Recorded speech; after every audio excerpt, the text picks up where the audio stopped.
ओम नमो भगवते वासुदेवाय। ओम नमो भगवते वासुदेवाय। ओम नमो भगवते वासुदेवाय। ओम नमो भगवते वासुदेवाय।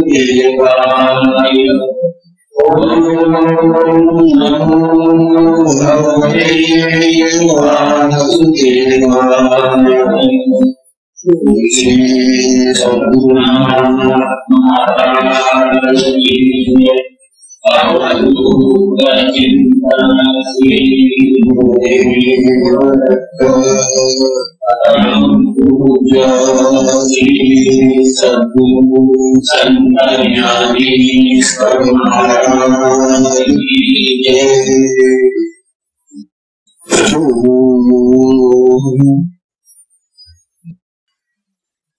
परम पूजनीय श्री सद्गुरु संत ज्ञानेश्वर महाराज साधकांचे माय बाप बालयोगी आणि भगवान विष्णूचे अवतार असलेले ज्ञानोबा यांचा श्री अमृतानुभव तथा अनुभवानुभव नावाचा ग्रंथ आपण पाहतो। या ग्रंथाच्या दुसऱ्या प्रकरणामध्ये ज्ञानोबा सद्गुरूंना वंदन करतायत। हे वंदन करत असताना सद्गुरू कसे आहेत, सद्गुरूंना वंदन आता मी कसं करावं, कारण त्यांचं जे स्वरूप ज्ञानोबांनी आतापर्यंत सांगितलं ते अगम्य आहे। तुम्ही जे जाणता येत नाही, गम्य म्हणजे जाणणे, अगम्य म्हणजे जे जाणताच येत नाही, कळत नाही, कुठल्याही पद्धतीनं विचाराने बुद्धीने ते सापडत नाही, अशा सद्गुरूंना वंदन कसे करून घेतात। ज्ञानोबांनी कालच्या हातपाय टिकून दिले होते, त्यांच्या हातापाया पुढे, पण तरी सुद्धा हे काही मला अजून लाभत नाही।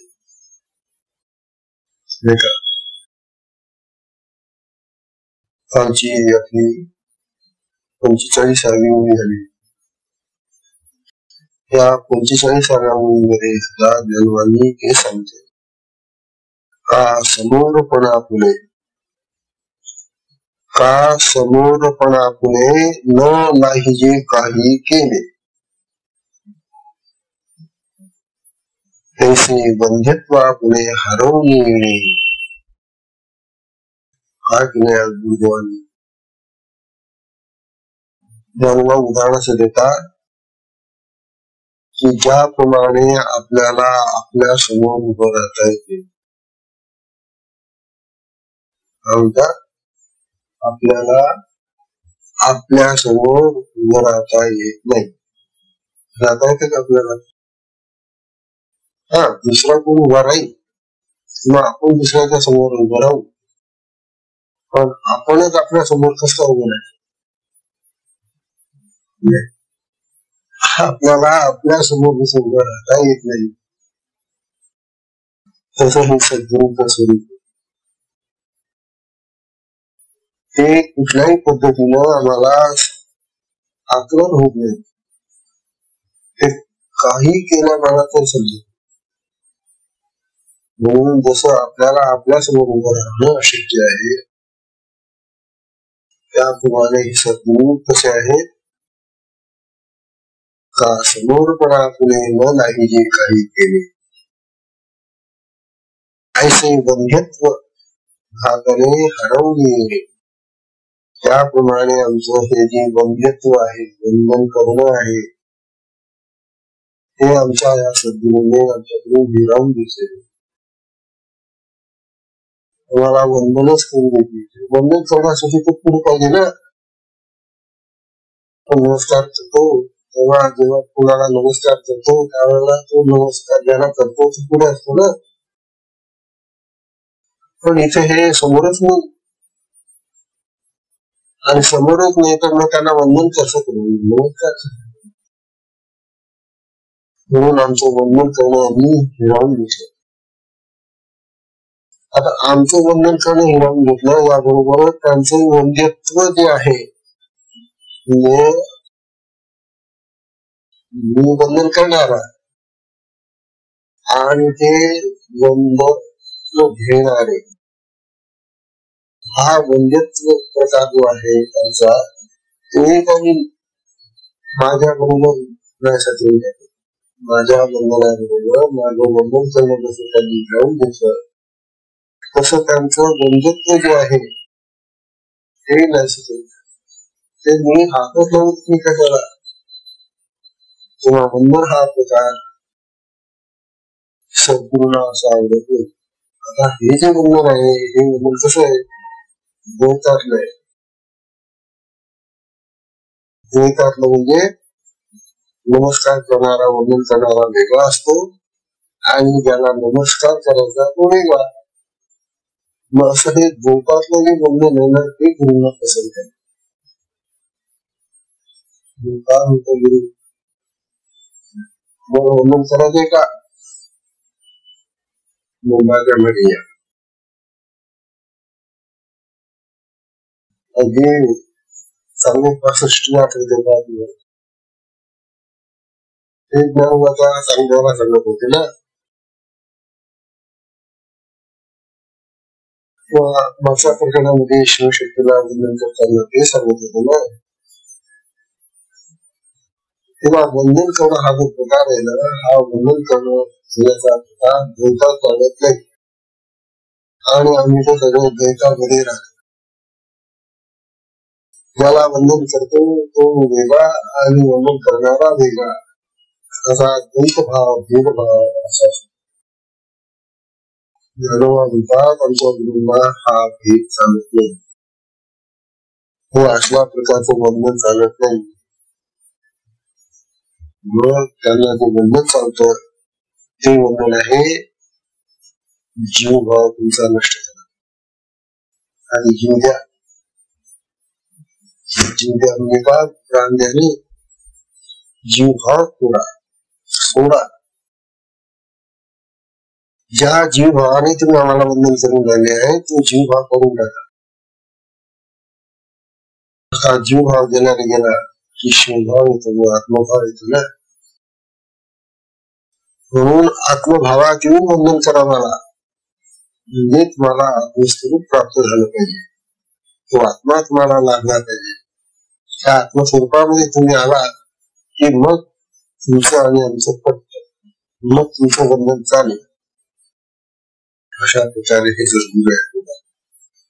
किंवा सद्गुरूंना वंदन म्हणजे आत्मस्वरूपामध्ये जाऊन अभेदत्ता किंवा अद्वैताचं वंदन आहे असं त्यांना सांगणार.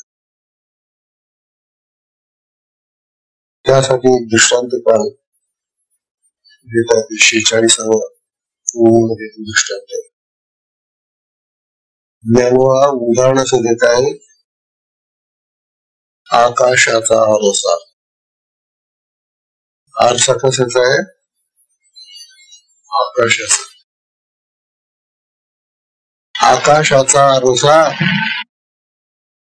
जिथे प्रतिबिंबाचा ठसा. आकाशाचा आरसा जिथे प्रतिबिंबाचा ठसा. हा वंद्य नव्हे तैसा नमस्काराशी.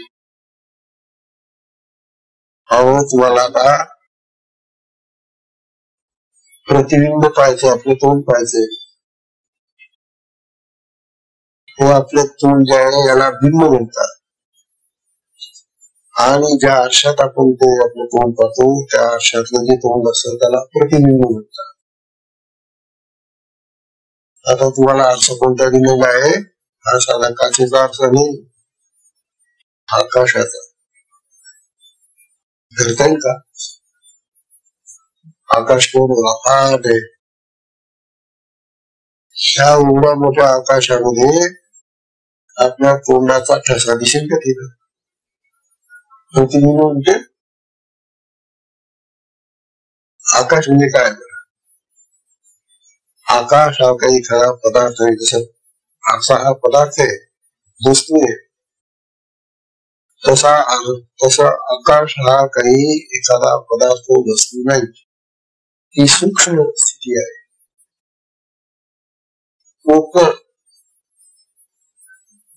पोकळपणा त्याला आकाश. मग अशा पोकळपणाच्या वस्तूचा आरसा कसा करता येईल? त्यात सूक्ष्म तत्व आणखी पुन्हा, कारण ही सगळी पंचमहाभूत त्या आकाशातून आली नाही. तेव्हा अशा त्या सूक्ष्म तत्वाचा आरसा बनवून त्याच्यात कुठलं प्रतिबिंब मला पाहायला मिळतं. तात्पर्य असं की आकाशाचं दर्पण किंवा हालचाल करणं शक्य नाही आणि त्यात आमचं प्रतिबिंबही पाहणं शक्य नाही. ही जितकी अशक्य गोष्ट आहे तितकी सद्गुरूंना वंदन करणं हे अशक्य गोष्ट आहे असं दररोज. आकाशाचा जसा मुठे प्रतिबिंबाचा ठरवा, हा वंद्य नव्हे कैसा नमस्कार किंवा हे सद्गुरू वंदन करण्यासाठी नमस्कार करण्यासाठी त्या आकाशासाठी नमस्कार करण्यासाठी. आता एक सद्गुरूचा स्वरूप ज्ञानोबा असं सांगताय की सद्गुरू कसे आहेत? आकाशाचा. आकाश कसं आहे? अतिसूक्ष्म. आकाश नावाचा असा कुठला पदार्थ नाही आणि म्हटलं ते सगळीकडे पोकळ असं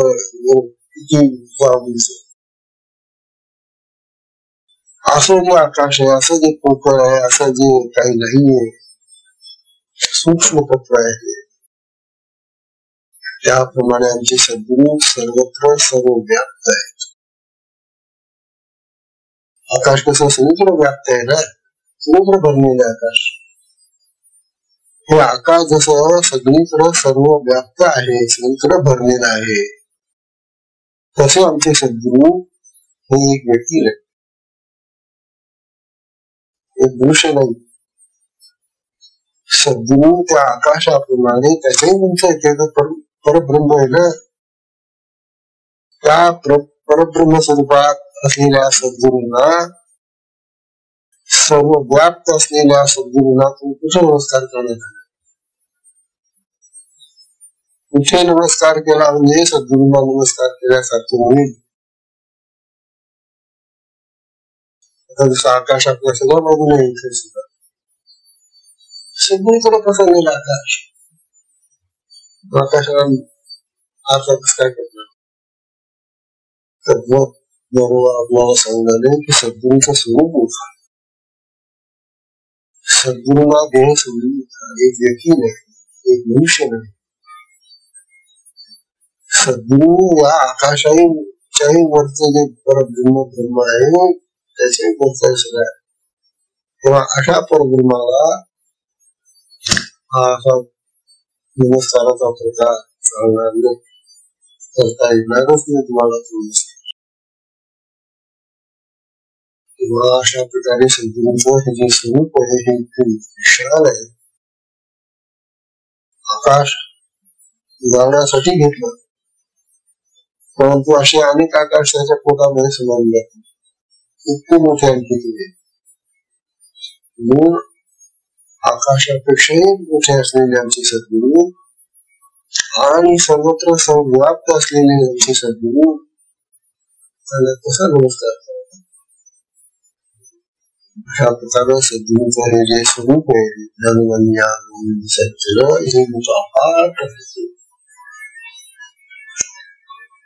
अर्थात हा अनुभव आहे. धर्मवाद सांगतात की या अनुभवात तुम्हाला यावं लागेल.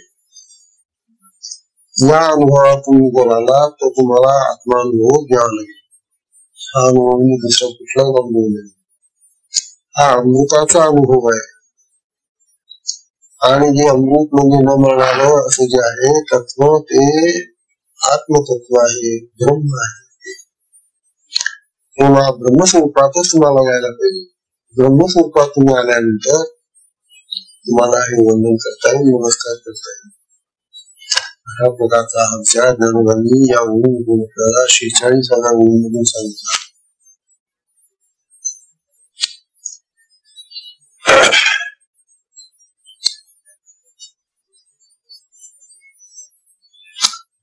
तेव्हा एक गोष्ट यात सिद्ध झाली. या नमस्कार करण्याच्या भानगडीत पडण्यापेक्षा शिष्याने गुरुला हा वंदन प्रकार सहन होत नाही म्हणून आणि ते नमस्कार करायला योग्य म्हणून सापडत नाही म्हणून मग काय करावा मी आता गुरुदेवा, तर नमस्कार करण्याच्या ऐवजी तू जीव भाव सोड. सोपी गोष्ट आहे.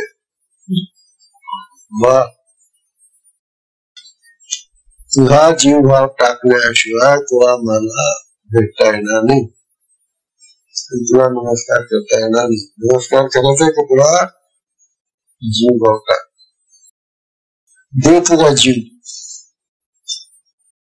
जीव भाव टाकण्याचा अर्थ तसा सोपा हो, उगाच आपण घाबरतो. खरं जीव द्यायचा नाही होतो, आत्महत्या नाही करायची. जीव भाव टाकायचा याचा अर्थ या देहाला थोडा वेळ बाजूला ठेवायचा. मी देह नाही म्हणा, ते खरं खरं म्हणजे तेच आहे, पण खरं सुद्धा म्हटलं जात नाही. खरं वा रे वा, जे खरं आहे ते बोलायला काय हरकत आहे. मी देह नाही, आम्ही देह नाही आहोत. मग कोण आहोत? आम्ही आत्मा, ब्रह्म, परब्रह्म असं म्हणा ना. आता निवड म्हणण्यापर्यंत तर या, मग सोडल्यानंतर बघा पुढे काय होतं. पण आम्ही म्हणायला सुद्धा आणि बापरे जीव द्यायचा नको. आम्ही देहाचा बरं, मी देहच बरा आहे, मीच देह आहे, मला देह म्हणणे बरोबर आहे. हा हट्ट काय मी सोडत नाही देहाचा. अरे जो नश्वर आहे, तो नाशवान आहे, तो मरणारा आहे, तो टिकणारा नाही. अनेक दिले असे देह, आतापर्यंत किती देह जगातले निघून गेलेले. जो येतो तो काही दिवस राहून निघून जातो ना रे. मरे एक त्याचा दुजा शोक आहे. मरे एक हा दुसरा आहे ना, तो त्याच्यामधून रडत बसतो.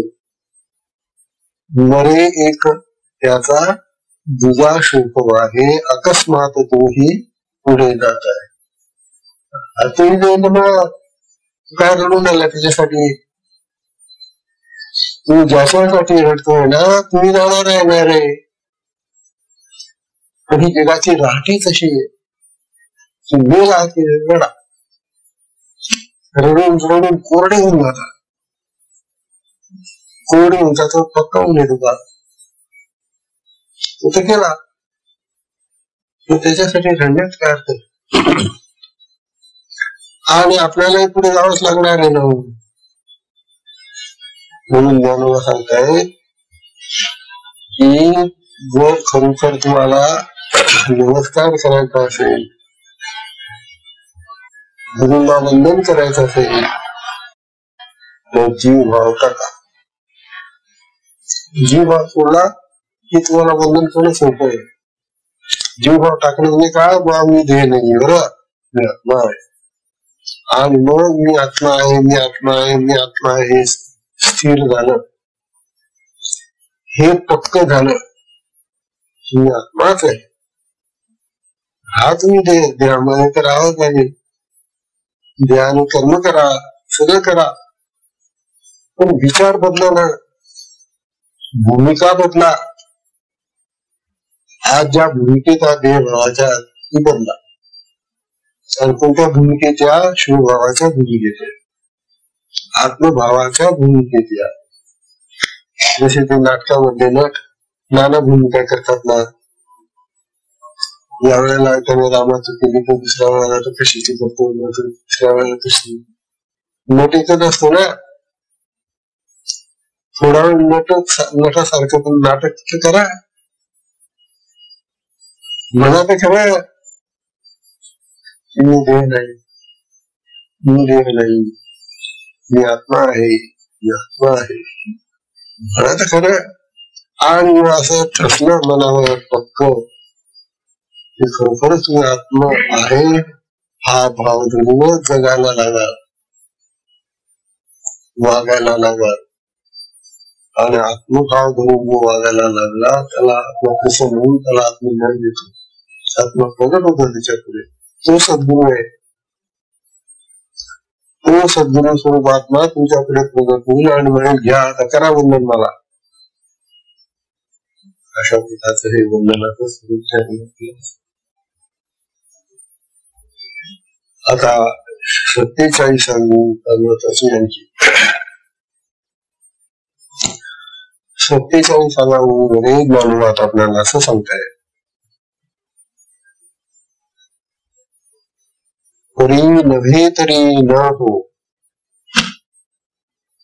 तरी नव्हे तरी न हो, हे देखाशी का घेऊ, हे देखाशी का घेऊ.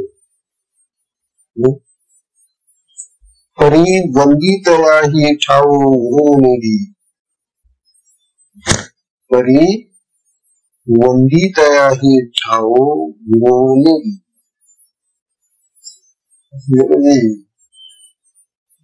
आता ज्ञानोबा सावध झालेले. ते म्हणतात हे आमचे सद्गुरू वंदे झाले नाही तर नको उद्या जाऊ द्या. थकलो मी त्यांच्या हातापाया बोलवून सगळं केलं, पण तो आमचा द्वैतातला वंदनाचा प्रकार घेऊन ठेवतो.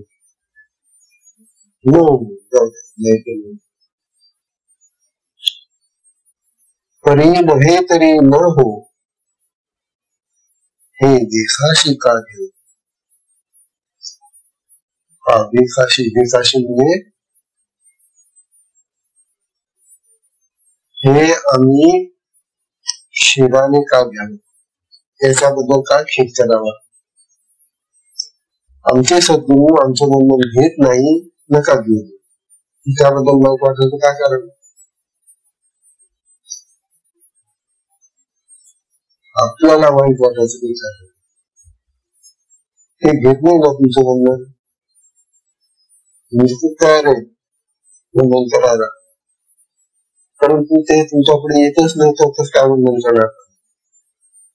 नाही घेत तुमचं वंदन, किंवा तुम्हाला खेद करण्याचं वाईट वाटण्याचं काही कारण. असं ज्ञानाला सांगताय. आता बघ बुद्धिवादा ते नाहीच म्हणतात, त्यांचं स्वरूपच वेगळं आहे आणि ते वंदन करणं आपलं पसंतच करत नाहीये, नका करू जाऊ द्या. आणि त्याच्याबद्दल खेदही करण्याचं काही कारण नाही, वाईट वाटण्याचं काही कारण नाही, जाऊ द्या. पण काय करतात ते आणखी निसर्ग एवढं करत नाही.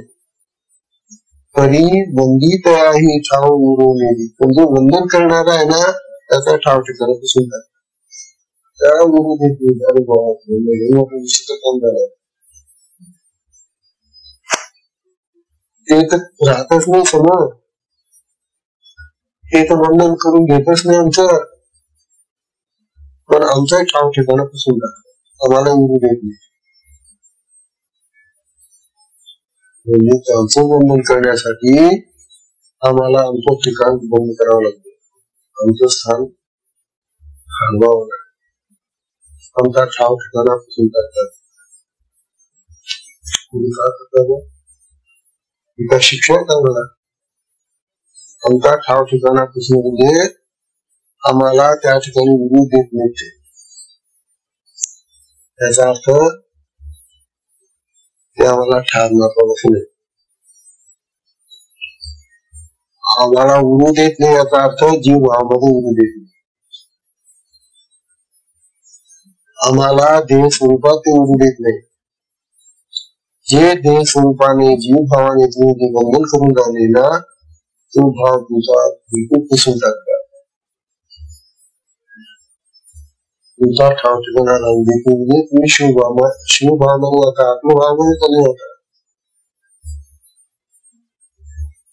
आत्मभावात मिळण्यासाठी गुरु आपल्याला आपला हा भेदभाव, हा जो आहे भेदभाव नमस्काराचा, तो नाशा करण्यासाठी जीवभाव सोडून जातात.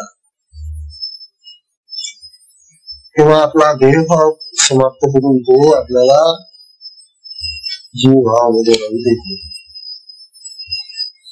म्हणून ते मंत्राला सापडू न सापडू वाईट वाटण्याचं काही कारण नाही. पण एक गोष्ट चांगली करून येतात, हे जो वंदन करणार आहे त्याचं वंदन स्वीकारण्यासाठी तो आधी त्याचा जीवभाव तोडून टाकतात आणि त्याला शिवभावामध्ये स्थापन करतात आणि मग त्याचं वंदन घेतात. आपल्याला काही करायचं नाहीये. आम्ही केलं असतो असं, तो जीवा तोडला असतो आम्ही. नाही, तुम्ही जीव द्याल पण जीव भावने तोडताय. आत्महत्या करता येईल, जीव देता येतो, पण जीव भावने तोडताय. कारण आत्महत्या करणारे सुद्धा जीव भावनेच राहतात. म्हणून तो त्या आत्महत्या केली त्यांनी. म्हणून जीव भाव तुटणं म्हणजे हा देह मी नाही ही भावना नाहीशी करणं आणि मी आत्मा आहे या भावनेवर स्थिर करणं, त्याला हे ज्ञान देणं, त्याला हे आत्मज्ञान त्याला देऊन नंतर ते आत्मज्ञानी त्याला बनवतात. म्हणजे तो पूर्वीचा जीव भावाला साधक शिष्य राहिला नाही. अरे फार उपकार जो जीव भाव मला वाटतो काढावासा भगवान काढताय. त्यांना प्रपंच असा विचित्र आहे, जग आणि हा संसार असा विचित्र आहे. या संसारामध्ये आम्हाला देह भावानेच वागावं लागतं, भावगत अनुवानी. प्रत्येक जण या संसारातला जीव भावामध्ये असतो. तेव्हा आम्हाला काही जीव भाव करता येत नाही. तेव्हा ते सद्गुरू बरं झालं, तेच आमचा जीव भाव करून टाकतात. बरं एक गोष्ट चांगली करतात की ते आमचा जीव भाव करून हा उपकार आहे सद्गुरू. आणि खरं सद्गुरूंचं हेच महान कार्य आहे की शिष्याला शिष्यत्व राहू द्यायचं नाही, शिष्याला शिष्यपण राहू द्यायचं नाही. त्याला गुरु पदावर बसतो. पण गुरु हे आत्मज्ञानाच्या स्थितीत आहे, हे आत्मस्थितीत आहे. म्हणून आपला शिष्य सुद्धा आत्मज्ञानी असला पाहिजे. गुरु तर खूप आत्मज्ञानी आहे, ब्रह्मज्ञानी आहे. आणि शिष्य बरा असा चालता देह भावात नाही असला तो अनेक बंधनांना सापडतो, अनेक कर्म करतो, नाना प्रकार करतो. तो गुरुला पावत दर्शनास्पद येते. आणि मग गुरु अशा शिष्याला कसा मार्ग मिळतो. म्हणून गुरु काय करतात, त्याचं जे शिष्यत्व आहे, त्याचं जे लहानपण आहे तेच काढून टाकतात आणि त्याला आपल्या सारखं बनवतात. मग आपल्यासारखा तुम्ही झाला आपलं ज्ञानी समान होतो. मग गुरु आणि शिष्य, तुम्ही शिष्य राहिल्याने मी त्याच्या संदर्भात त्याच्या सापेक्ष भावाने मी गुरु राहिलेले असं म्हणजे ते स्वतःही गुरुत्व स्वीकारतात. तुम्ही पण आता गुरु नाही, कोणी माझा शिष्य नाही, कारण माझ्या सगळे शिष्य आता आत्मभाव होते. आत्मभावामध्ये असलेल्या आत्मज्ञानी शिष्याला गुरु पदावर बसवल्यानंतर गुरु म्हणून मला बसण्याचं काय अधिकार नाही, त्यांच्याकडे बसून घ्या. हे सगळे गुरु झाले. असा गुरु बनवण्याचा धंदा व्यवसाय सद्गुरूचा.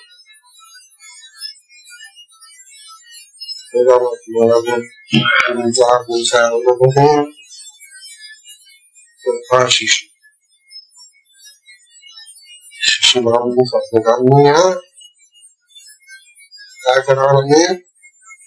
जीव पडावं लागेल, आपलं बाळ पडावं लागेल, आपली स्थिती पडावं लागेल. अशा प्रकारचा हा विचार ज्ञानोबाच घेतात की तू कार्य तू ईश्वर महान महान कार्य. कारण या जगामध्ये जे शिष्य म्हणून आहे त्यांना शिष्यत्व राहू द्यायचं नाही. अलौकिक पदावर राहून बसतात. आणि असे जिथे गुरु प्राप्त झाले तर अनेक लोकांचा उद्धार जगाचा उद्धार होऊन गेलो. एक गुरु की शिष्यांना तो आत्मप्रकार बसवतो. आणि असे जर सगळं आत्मज्ञानी झाले जगामध्ये, अरे सत्युग आता अवतरेल. या सत्युगाची आपण नुसत्या गोष्ट ऐकतो. हे सत्युग हे सद्गुरू निर्माण करू शकतात. पण उद्योग असा आहे की आज असे शिष्य त्यांना जर विचारलं अरे काय पाहिजे तुला, गुरुने विचारलं तर ते सगळा प्रपंचाचा सगळ्या जगाच्या दृष्टीने हा जीव प्राप्त होण्याची गोष्ट मागत, हा आपल्याला प्राप्त होण्याची गोष्ट मागत नाही. ही एक म्हणजे छोटीशी बाबा निर्माण झाली. आजकाल जो तो उद्योग गुरु करतो, शिष्य होतो, परंतु शिष्य म्हणून तो जो भावतच नाही. आता अशी कल्पना करा, शिष्य तो जीव वाढत आहे आणि गुरु जीव वाढतच राहिला. या देशाचं किंवा या युगाचं पूर्ण पण गुरु देव भावात आहे आणि शिष्य देव भावात आहे. अशी देव भावामध्ये असलेली आज गुरु शिष्य परंपरा जर जगामध्ये नांदत राहिली तर या जगामध्ये जीव आपल्याला अपेक्षित करत नाही ते कधी करू नये. उन्नती ज्याला म्हणतात, विकास ज्याला म्हणतात, कस का दिसतो? विकास हा माणसाच्या अंतःकरणाच्या चैतन्यामुळे आत्म्यामुळे. विकास हा देहामुळे होतो असं आम्ही समजतो. पण देह काम करतात, देहाची इंद्रिय काम करतात म्हणून विकास होतो असं म्हणतो. अरे पण त्या देहाच्या इंद्रियांना चैतन्य देण्याचं काम आपल्याला आहे. जो आत्मा आहे तिचा तो चैतन्याचा भाग जर काढून घेतला तर आता देह काम करेल का? देहाची इंद्रिय काम करतील का? बुद्धी चांगली काम करेल का? तात्पर्य असं की जे मुख्य अंतर परिवर्तन करून मिळणारे यंत्र आहे त्या आत्म्याकडे दुर्लक्ष करून माणसं देहाकडे लक्ष देतात आणि असं समजतात त्या माणसाने त्या पंतप्रधानाने निवडणुकी केली, त्या राजाने निवडणुकी केली, त्या राजाची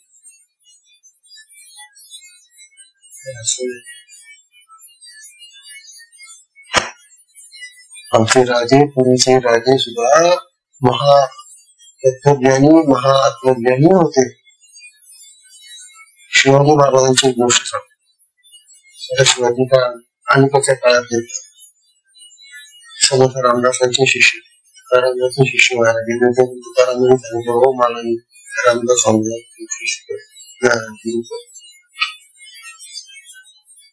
असे एकदा शिवाजी महाराज आणि तानाजी दोघं पदार्थ बसून चालले होते फिरायला आपला प्रदेश पाहायला. वाढले निबंध काय मुसलमान द्यायला आक्रमण करायला कुठे चर्चा चालले तर ते पाहायला निघाले घोड्यावर बसून ते चालले रिपीट करत करत रात्र झाला किती आता उन्हाचे लागली एका खेड्याजवळ गेले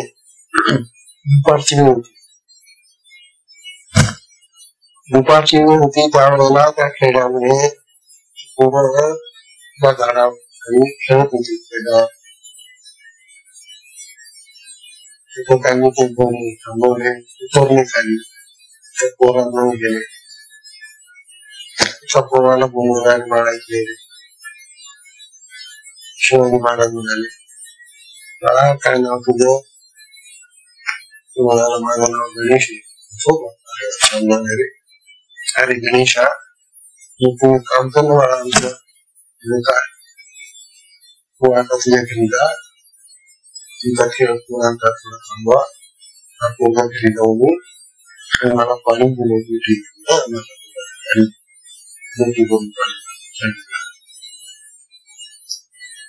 पोरगा गेला आईला सांगितलं आई अगो दोन स्वार आलेले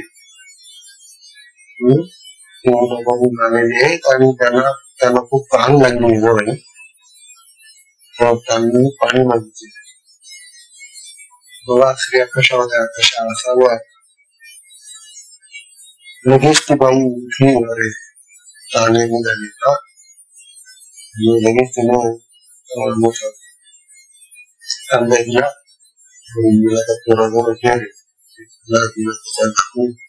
जा आणि नुसता कांदा दिला नाही तर 2 भाकरी बनवून दिल्या त्याच्यावर काही नव्हतं तर चटणी तेल वगैरे टाकून 2 भाकरी बनवून सांगितलं बाळा या 2 भाकरी पण बनल्या खाण्याचं बरंच येत लागली उन्हाची वेळ गेला पोराने ती भाकरी ठेवली तुमच्याकडे महाराज माझ्या आईने तुम्हाला खायला दिलेले आणि पाणी प्यायला दिले अरे तुला पाणी सांगितलं होतं मग पण माझी आई असं म्हणाली की नाही लागली असेल हा जो त्या आईचा विचार आहे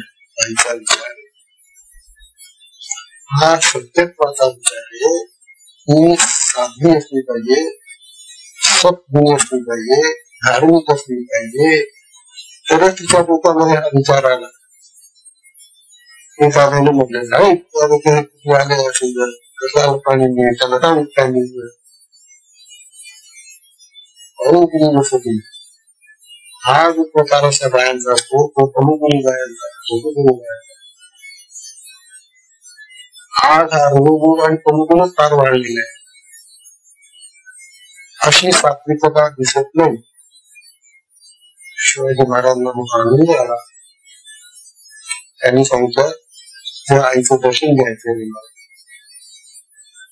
शिवाजी महाराज कोण साधली आहे तुझ्याकडे मी एवढं सांगते ते जे आलेले आहेत ना थोडेसवार आणि ते म्हणे त्यांना नमस्कार करायचे शिवाजी महाराज त्या बाईला दर्शन करून नमस्कार करू इच्छितात असं म्हटलं बाईला सांगितलं पोराने आणि असं पण म्हणतात ते दर्शन घ्यायची इच्छा आहे नमस्कार करायची इच्छा आहे मला काय नमस्कार करायचा बापरे बरोबर येते पोराच्या खांद्याला शिवाजी महाराजांनी नक्कीच नमस्कार केला आणि सांगितलं जय भवानी तू साक्षात देवता आहे आमची खरी देवता आहे तुला हे गाव दिलं शिवाजी महाराजांनी ते गाव त्या बाईला इनामी घेतले हा आहे मोठेपणा हा आहे दयाळूपणा काय दिलं होतं आणि वेळेवर तो जाणतो, तुला तो जाणतो, विषयांची ताण पाहतो आणि मदत करून अंतकरणाने त्याला अशा तऱ्हेने शिवाजींच्या कालातून ज्ञान शिवाजीशी पाळले. शिवाजीला जे काळ महान होते मला माहिती नाही का त्या सुलतानाची ती संपकून आणली गेली.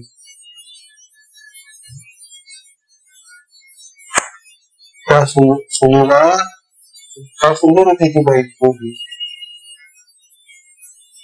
मुसलमान सरदार होता खजिना, कल्याणचा खजिना. खजिन्याचा खजिना तो वाढवला शिवाजी महाराजांच्या लोकांनी आणि तो हिसकून घेतला त्यांच्याकडून आणि त्या खजिन्याबरोबर त्यांची सुंदर पण काढलेली होती.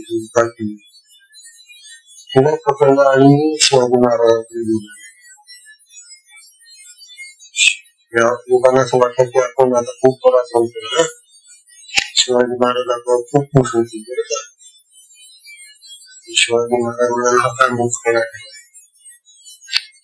पैसे वगैरे घेतली बरे, परंतु असं पाप नाही करायचं. त्या मुलीला शिवाजीने नमस्कार केला, सांगितलं बाई फिरते तुला आणखी कपडे घातले, सोने दागिने घातले आणि तुला बसून पाठी बसून तिच्या घरी पाठवली. शिवाजी महाराज आनंदी झाली का शिवाजी राजे. हा जर एखादा मुसलमान आला असता तिथं काय केलं होतं आणि मुसलमानांनी तिथे काही भ्रष्टाचार केलेले. शिवाजीचं नाव आम्हाला घेतलं ते शिवच होते का. तात्पर्य असं की हा शिव स्वरूप राजा झाला, म्हणून महाराष्ट्राला चांगले दिवस आलेले. म्हणून हा महाराष्ट्र त्या जीवनाच्या ताब्यातून पुस्तकात असलं आणि तर सगळे गाडीवाडी झाले असते. मलाही गाडी खूप आधी तो मुसलमान झाले असते.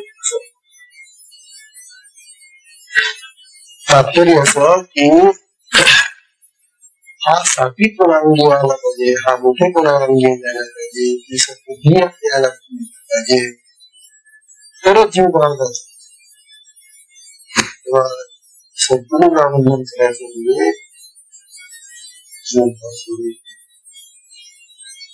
हे जे वारंवार आपल्याला समजायले ते विरासाठी समजायले की जर जगामध्ये काही परिवर्तन व्हायचं असेल,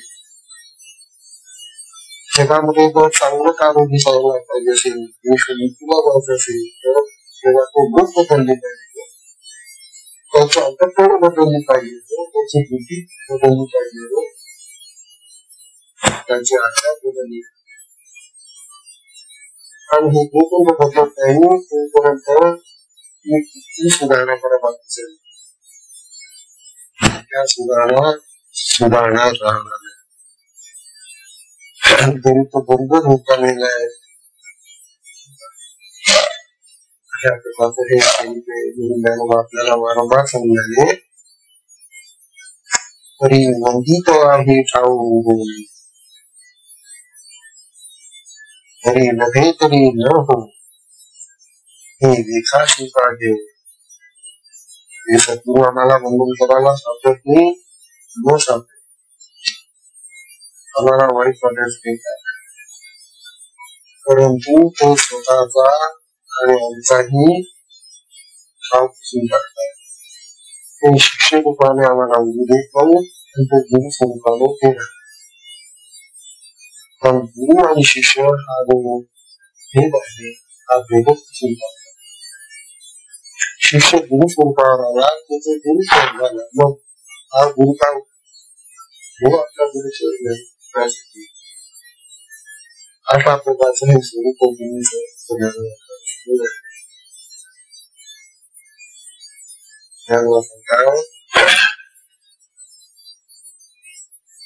आपण सारखे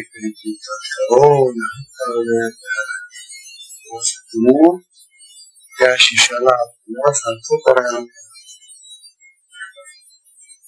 आणि म्हणून त्या रामेश्वर भक्ताने तुकारामाचा ब्राह्मण आधी तुकारामाचा जेव्हा तुकारामाचे गौरव पाहिलं त्यांनी ते अभंग कशी बोलायला हा चमत्कार जेव्हा रामेश्वर भक्तांनी पाहिला तेव्हा रामेश्वरी चरणी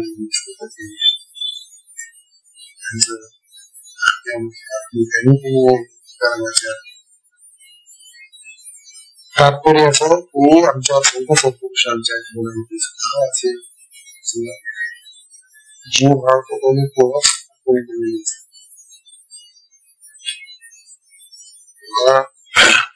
रामेश्वर भक्तोबाला मी जरी ब्राह्मण असलो तरी तुकाराम महाराज ब्रह्म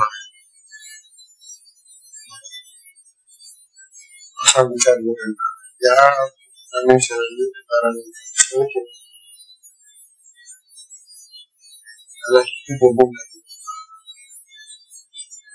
तात्पर्य हे संत सद्गुरू जे असतात हे अशा तऱ्हेचे परिवर्तन शिष्यावरून घेऊन आणतात, बदल करून आणतात आणि जगामध्ये जे काही स्वरूपात आलं आहे ते या सत्पुरुषांच्या कार्याचं फळ आहे. म्हणून हा जे सद्गुरू जे भाग आहे कार्यकर्ता आहे असे त्या कार्यावर काहीतरी सांगण्याचे आपल्याला आणि मुख्यमध्ये आपला आशीर्वाद आणि मला तर इतकं आश्चर्य वाटतं दुकानसारखा विषय कठीण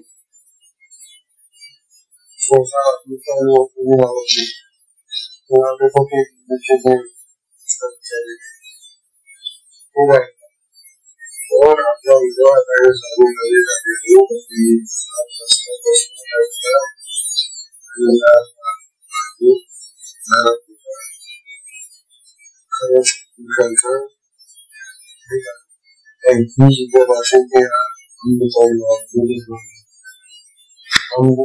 भवामुळे निर्माण झालेलं आहे असं मला वाटतं.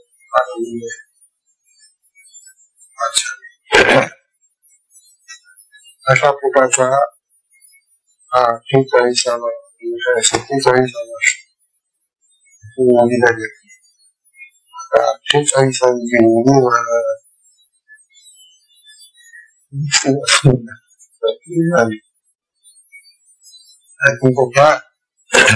गप्पा बरोबर सांगले अंगोली किंवा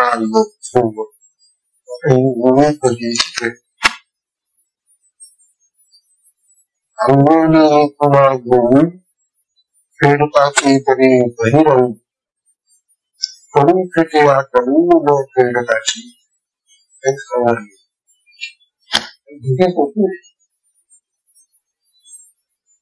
इतकी सोपी मूवी आहे आणि ती वाचल्यानंतर कधी अगोदर बरोबर कौशल्य बरोबर असं दाखवतो खूप पुस्तकही नाही. बहुत आपल्याला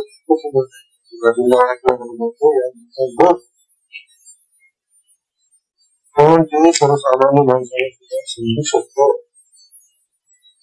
तशी काही नाही. या मूवीमध्ये आपल्याला सांगताय अंगोली किंवा धुळी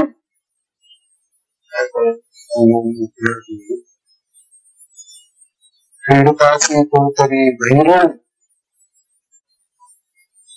करून फेकेवा करून न फेडता हे शब्द